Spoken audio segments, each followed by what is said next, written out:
कल में आप सभी का स्वागत है। मैं हूं स्वाति रायना। इस शो में हम आपको बताएंगे बाजार में आज का पूरा हाल, साथ ही कल के लिए क्या आप बनाए स्ट्रैटेजी। और आपकी कल की तैयारी कराने के लिए हमारे साथ शो में शामिल हो चुके हैं जी बिजनेस के मैनेजिंग एडिटर अनिल सिंघवी। अनिल जी, बहुत स्वागत है आपका शो में। और एक और खास मेहमान जो रहेंगे हमारे साथ चर्चा के लिए, प्रॉफिट मार्ट सिक्योरिटीज के अविनाश गोरक्षकर। अविनाश जी, आपका भी बहुत स्वागत है। और पूरी रिसर्च टीम, जैसा कि आप देख पा रहे हैं, आशीष से हम जानेंगे कैसा रहा बाजार का हाल। सृष्टि हमें बताएंगी भारतीय फार्मा सेक्टर पर क्यों बुलिश आरजे, और टाटा शेयर क्यों फोकस में, बताएंगे हमें कुशल। साथ ही मॉर्गन स्टैनली की फोकस लिस्ट में क्या बड़े बदलाव हुए हैं, हमें बताएंगी देवांशी आशर। बातचीत शुरू करेंगे, लेकिन उससे पहले बाजार के कारोबार पर एक नजर डाल लेते हैं। तो आज बाजार में बुल्स का बोलबाला रहा। सेंसेक्स निफ्टी आज रिकॉर्ड क्लोजिंग के साथ बंद हुए। निफ्टी आपको बताएं पहली बार 14,600 के पार बंद हुआ है। वही सेंसेक्स 50,000 से महज 208 अंक दूर रह गया है। आज अमेरिका में जो बाइडेन राष्ट्रपति पद की शपथ लेंगे, नई सरकार से बड़े राहत पैकेज की उम्मीद लगाई जा रही है। इधर भारत में बाजार को 1 फरवरी को पेश होने वाले आम बजट से काफी उम्मीदें हैं। तो आज सेंसेक्स 394 अंक चढ़कर 49,792 पर बंद हुआ। वहीं निफ्टी 124 अंक चढ़कर 14,645 पर बंद हुआ। एफआईआई डीआईएस के डेटा पर नजर डाल लेते हैं। एफआईआई यानी विदेशी संस्थागत निवेशकों ने कैश मार्केट में 2,289 करोड़ रुपए की आज खरीदारी की है। वहीं डीआईआई यानी घरेलू संस्थागत निवेशकों ने 865 करोड़ रुपए की बिकवाली की।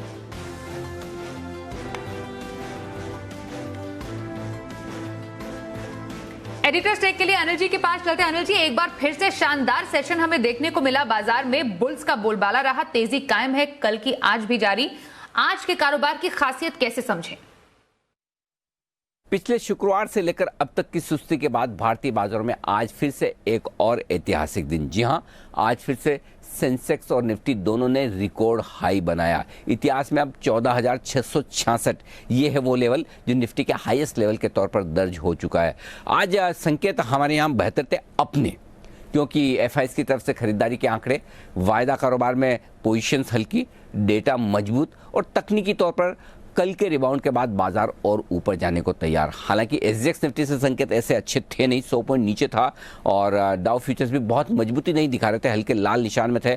लेकिन उसके बावजूद भारतीय बाजार ने हरे निशान में शुरुआत की, बहुत ही मजबूत, और थोड़ी देर रुकने थमने के बाद फिर से जो रफ्तार पकड़ी, पीछे मुड़कर नहीं देखा, लगातार बढ़ते दिखे और दिन के हाई पॉइंट की तरफ जाकर बंद होने में कामयाब रहे।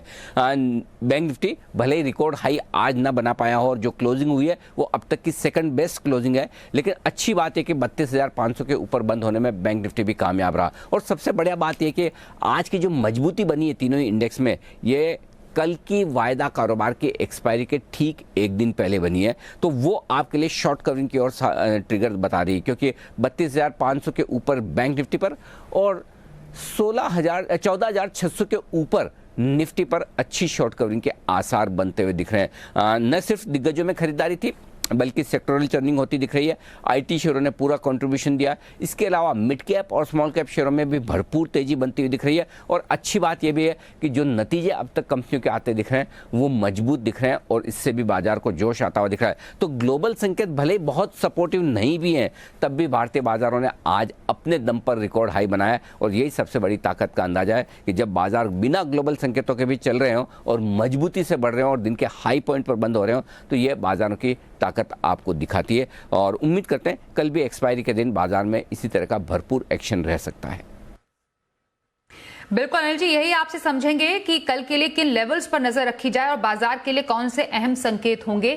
थोड़ी देर में आपके पास फिर से वापस आते हैं। उससे पहले आज जो हमने शानदार कारोबार बाजार में होता हुआ देखा, लाइफ टाइम हाईज बनते देखे, उसमें अहम जो योगदान था किन सेक्टर्स का था। आशीष का रुख करते। आशीष, जरा बताएं आज बाजार में खबरों के चलते कहां सबसे ज्यादा एक्शन था? देखिए, लगातार दूसरे दिन बाजार में बढ़िया खरीदारी देखी गई। निफ्टी जो है 14,600 के पार निकला।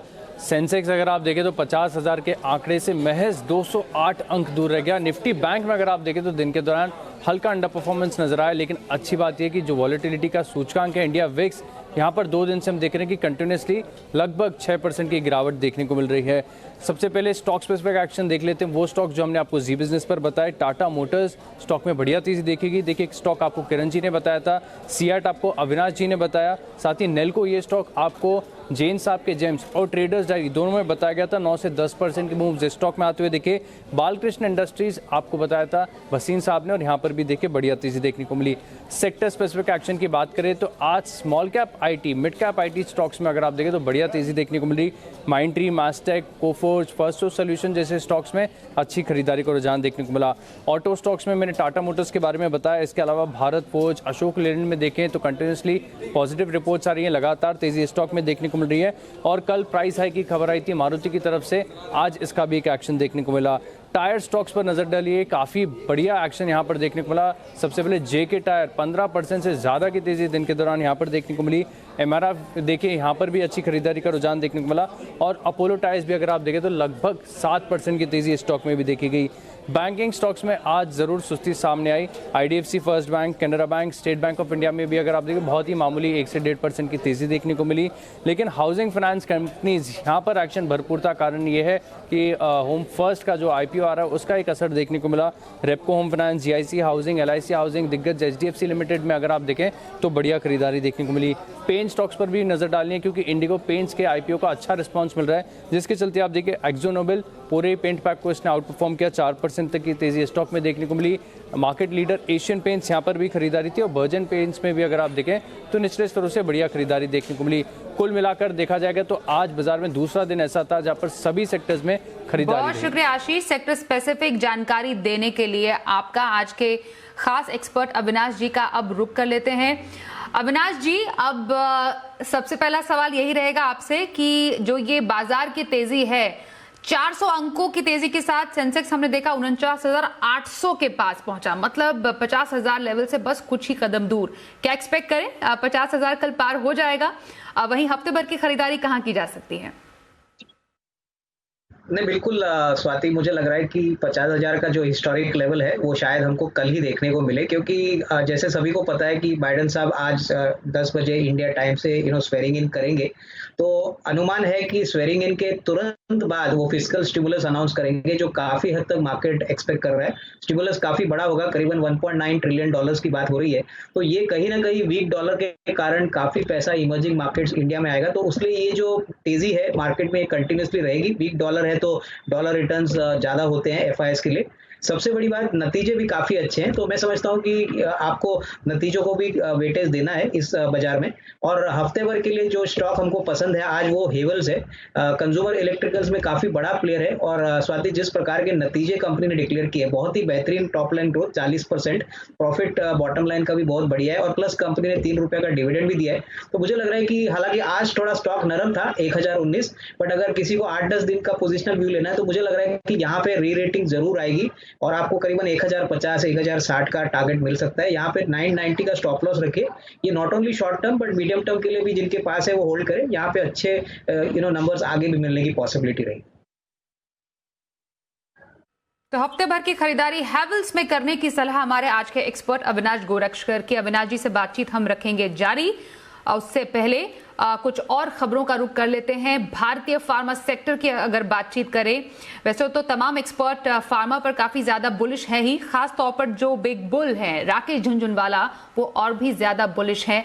आखिरकार भारतीय फार्मा सेक्टर पर इस बुलिश जो उनका रुख है उसकी वजह क्या है, समझते हैं। हमारी सहयोगी सृष्टि शर्मा से। बताएं सृष्टि। बिग बुल राकेश झुनझुनवाला भारतीय फार्मा सेक्टर पे बुलिश नजर आ रहे हैं। हम जानते हैं कि कई सारे फार्मा स्टॉक्स में उनकी पहले से ही हिस्सेदारी थी, पर दिसंबर तिमाही में कई सारे शेयर्स हैं जहां पे उन्होंने अपनी हिस्सेदारी बढ़ाई है। सिर्फ ये ही नहीं, एक चर्चित स्टॉक है जहां पे उन्होंने आज नई हिस्सेदारी खरीदी है। ऐसी खबर सामने आई है कि वोकहार्ड्ट में दिसंबर तिमाही में उन्होंने 2.26% की हिस्सेदारी खरीदी है। वोकहार्ड्ट में हम लगातार देख रहे हैं कि तेजी बरकरार है। पिछले 3 महीने में स्टॉक में करीब 80% की तेजी देखने को मिली है। इस तेज़ी की वजह ये थी कि जो यूके में उन्होंने एस्ट्राजेनेका और ऑक्सफोर्ड की जो कोविड वैक्सीन है उसको लेकर करार किया था, जहाँ पे ये जो वैक्सीन है उसका फिल एंड फिनिश करके आगे डिस्ट्रीब्यूशन के लिए देंगे। वोकार्ड में उन्होंने जो अपनी नॉर्थ वेलिस की कैपेसिटी है उसको 18 महीने के लिए रिजर्व कर दिया गया था सिर्फ इस वैक्सीन के लिए, जो कि आगे कंपनी के पास करीब 1 अरब वैक्सीन बनाने की क्षमता है, जिसको लेकर स्टॉक में हम मोमेंटम देख रहे थे। सिर्फ वोकार्ड ही नहीं, लुपिन, जुबिलेंट लाइफ साइंसेज और फोर्टिस हेल्थ केयर, ये वो तमाम फार्मा स्टॉक्स हैं जहां पे राकेश झुनझुनवाला का भरोसा बरकरार है। दिसंबर महीने में लुपिन में उन्होंने 1.53% से अपनी हिस्सेदारी बढ़ा के 1.6% की है। जुबिलेंट लाइफ साइंसेज में उन्होंने दिसंबर महीने में करीब 1.25 लाख नए शेयर्स की खरीदारी की है और अपनी हिस्सेदारी 5.74% से बढ़ा के 5.82% कर दी है। वहीं अगर हम फोर्टिस हेल्थ की बात करें तो वहां पे उनकी 1.79% हिस्सेदारी है और साथ ही रेखा झुनझुनवाला ने एडिशनली 2.2% की हिस्सेदारी खरीदी है। तो ये तमाम फार्मा स्टॉक्स हैं जहां पे राकेश झुनझुनवाला बुलिश होते हुए नजर आए हैं। बहुत शुक्रिया सृष्टि इस पूरी जानकारी के लिए आपका। अविनाश जी, फार्मा सेक्टर में आपकी पसंद क्या है? स्वाति, हमको लग रहा है कि फार्मा सेक्टर में जो ऑरोबिंदो फार्मा है वहां पे नजर रखिए। हम समझते हैं कि Q3 के नतीजे बहुत दमदार आएंगे। यूएस मार्केट्स में इनका जो रन रेट है वो काफी स्ट्रांग है, तो यहाँ पे मुझे लग रहा है कि ऑरोबिंदो फार्मा में और भी शॉर्ट टू मीडियम टर्म में बढ़त रहेगी। इनफैक्ट जिनको शॉर्ट टर्म खेलना है हमको लग रहा है कि इस लेवल से भी एंट्री करें, अच्छा रिस्क रिवॉर्ड बन सकता है, लेकिन FY22 में हमको लग रहा है कि ज्यादा ग्रोथ आएगी। तो ऑरोबिंदो फार्मा मेरी इस तरफ से फार्मा सेक्टर में अभी भी ग्रोथ पॉइंट ऑफ व्यू से एक अच्छा पिक रहेगा। तो फार्मा सेक्टर से ऑरोबिंदो फार्मा पर भरोसा है हमारे आज के एक्सपर्ट अविनाश जी को। आगे बढ़ते हैं, टायर शेयरों पर जरा फोकस शिफ्ट करें, क्योंकि टायर शेयर फोकस में है भी और टायर कंपनियों को सहारा कहां से मिल रहा है, जरा पूरी खबर समझते हैं। कुशल, जरा बताएं। जी, तो सीएट के शानदार नतीजों के बाद टायर स्टॉक्स में आज भी बेहतरीन तेजी बनती हुई नजर आई। आप देखिए जेके टायर ऑलमोस्ट 20% की तेजी बनाता हुआ नजर आया नतीजों के पहले। साथ ही आप देखिए अपोलो टायर्स और एमआरएफ 6% की तेजी के साथ इसने भी आज के दिन में रिकॉर्ड स्तर ये छूते हुए नजर आए। और ये इसलिए आप देखिए जिस तरह के नंबर सीएट के आए थे, मार्जिन में ऑलमोस्ट 3-3.5% तक का उछाल देखने को मिला था।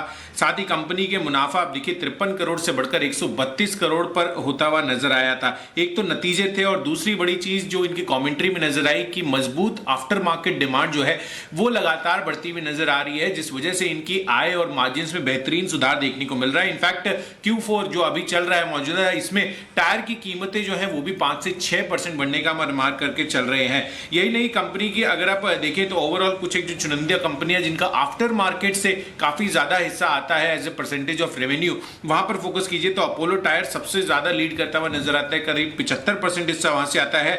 और सीएट और जेके टायर का ऑलमोस्ट 60% जो है रेवेन्यू आफ्टर मार्केट सेल से आता हुआ दिखता है। तो आफ्टर मार्केट सेल्स पर कमेंट्री और साथ ही जिस तरह के दमदार नतीजे आए हैं, इसी वजह से पिछले 2 दिनों से आप देखिए टायर स्टॉक में बेहतरीन तेजी बनती हुई दिख रही है। शुक्रिया कुशल इस जानकारी के लिए। आपका एक क्विक टेक अविनाश जी आपसे, टायर शेयरों पर आपकी पसंद कौन सी है इसमें? इनफैक्ट स्वाति, हमको लग रहा है कि जेके टायर्स काफी अच्छा विकल्प है। इनफैक्ट हमको लग रहा है कि ये कमर्शियल व्हीकल और ट्रक और बस सेगमेंट में ज्यादा ऑपरेट करती है और यहाँ पे जिस प्रकार की रैली हमने सीवी सेक्टर में देखी है, इसका भरपूर इंपैक्ट प्रॉफिटेबिलिटी मार्जिन पे आएगा। हमको लग रहा है कि यहाँ से भी एक अच्छी बढ़त पॉसिबल है। हालांकि आज स्टॉक 17-18% बढ़ा है। हमको लग रहा है कि थोड़ा सा अगर करेक्ट होता है और गिरता है तो ये एक्यूमुलेट करने का एक अच्छा कैंडिडेट है। ओवरऑल टायर सेक्टर में हमको लग रहा है कि जो टायर और बस सेगमेंट में जो प्लेयर्स है, जैसे कि अपोलो है, एमआरएफ है, जेके, यहाँ पे नजर रखें, क्योंकि यहाँ पे जो प्रॉफिट इंक्रीमेंटली आएगी वो बहुत ही दमदार आएगी। तो मोटा मोटी आई थिंक टायर सेक्टर पे डेफिनेटली पॉजिटिव बायस।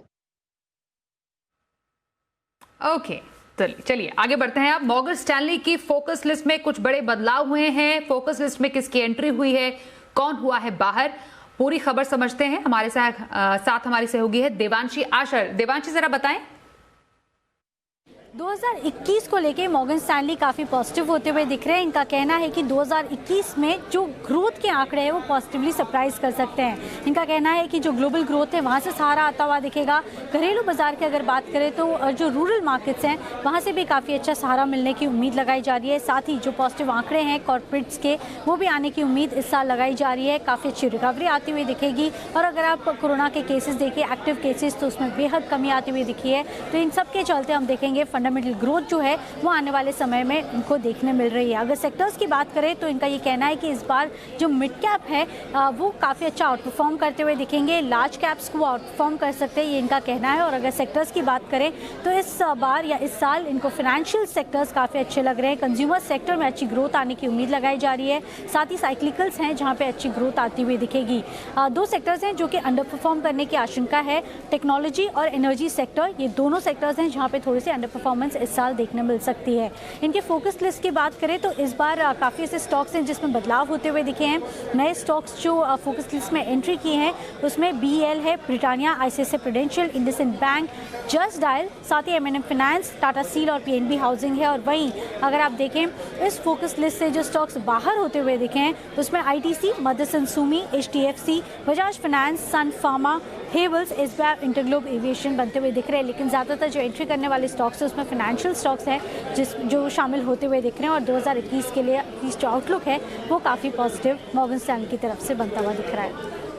जी, बहुत शुक्रिया देवांशी इस पूरी खबर पर और ज्यादा डिटेल्स हम तक पहुंचाने के लिए आपका। आइए अब आगे बढ़ते हैं और देखते हैं शो का खास सेगमेंट शर्मा जी का ऑप्शन।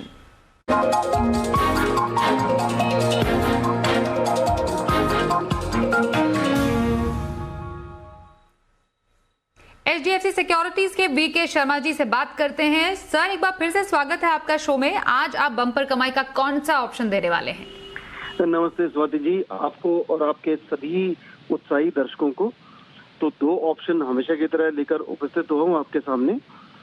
पहला तो जिंदल स्टील, ये स्टॉक ऐसा था जिसने बहुत अच्छी परफॉर्मेंस आज दी, तो ऑब्वियसली जो अच्छा परफॉर्म करता है उसके अंदर भी एक स्टॉक चुना है। और दूसरा स्टॉक है HCL टेक, जो थोड़ा बहुत चला फिर ठंडा रहा, तो उसमें बढ़ने की संभावनाएं काफी हैं। तो दो तरह के स्टॉक लेके आए।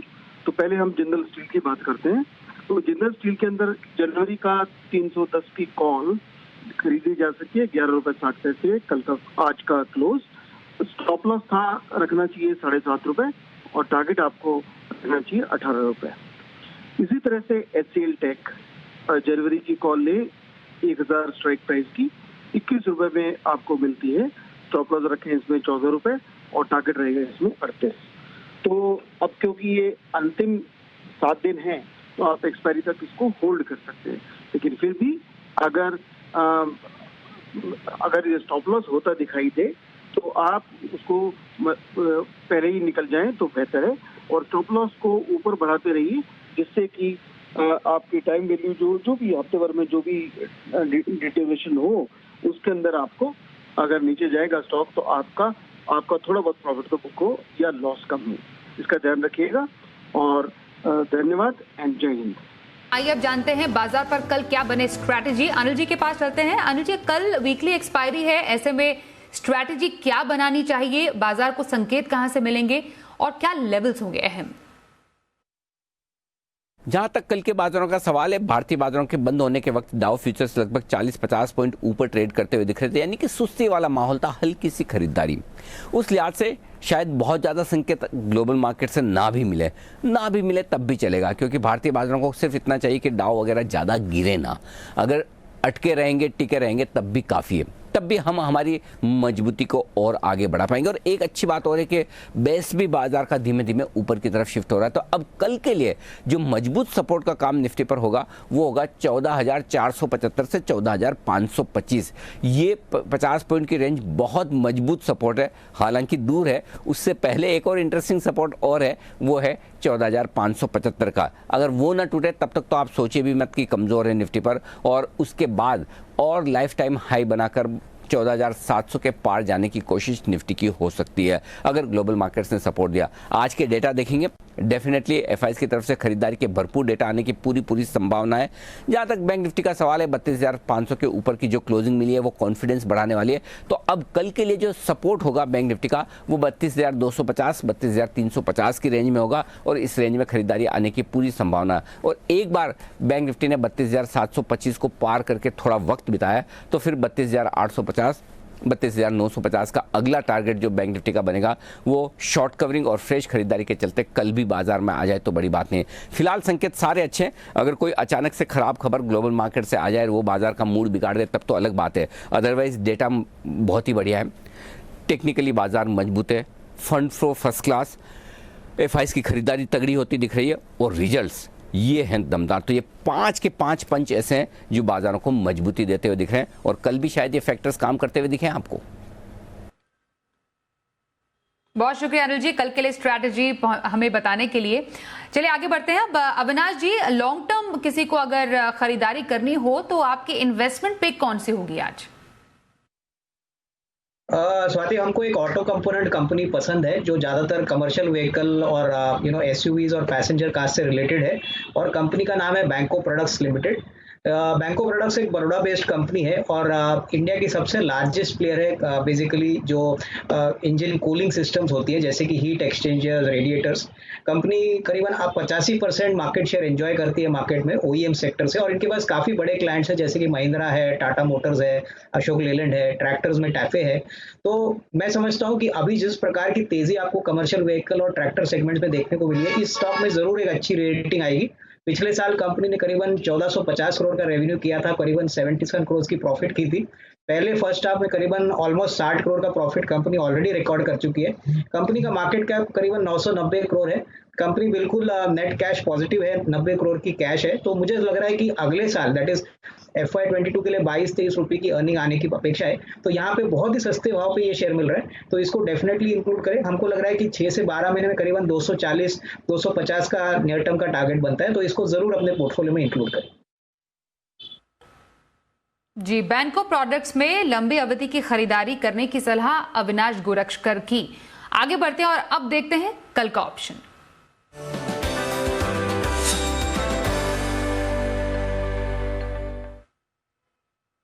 एसएमसी ग्लोबल के नितिन मुरारका से बात करते हैं। नितिन जी, बहुत स्वागत है। कल के लिए ऑप्शन स्ट्रैटेजी कहां बनाएं? देखिए, कल वीकली एक्सपायरी है और मुझे लग रहा है पॉजिटिव नोट पे एक्सपायरी होनी चाहिए, तो हम 14,600 की कॉल ऑप्शन पे नजर रखेंगे। थोड़ा भी डिप मिलेगा तो 35 से 40 रुपीज के रेंज में खरीदना है। आज की क्लोजिंग 60 के आसपास है, बट हमें डिप पे खरीदना है। स्टॉप लॉस इसका 20 रुपए का होगा और टारगेट इसका 70 का होगा। और दूसरा, स्टॉक वाइज हम देखें तो रिलायंस काफी अच्छा लग रहा है, जो लग रहा है यहाँ से बजट तक रिलायंस में तेजी बन सकती है, तो रिलायंस पे नजर रखनी चाहिए। 2055 के आसपास है, मुझे लग रहा है 2100-2150 ये बजट तक हो सकता है, इसको बाय करके चलना चाहिए। 2020 का स्टॉप लॉस होगा। बहुत शुक्रिया नितिन जी शो में शामिल होने के लिए। अविनाश जी, आपका भी शुक्रिया, आप हमारे साथ शो में शामिल हुए, और हमारे सभी सहयोगियों का भी बहुत शुक्रिया।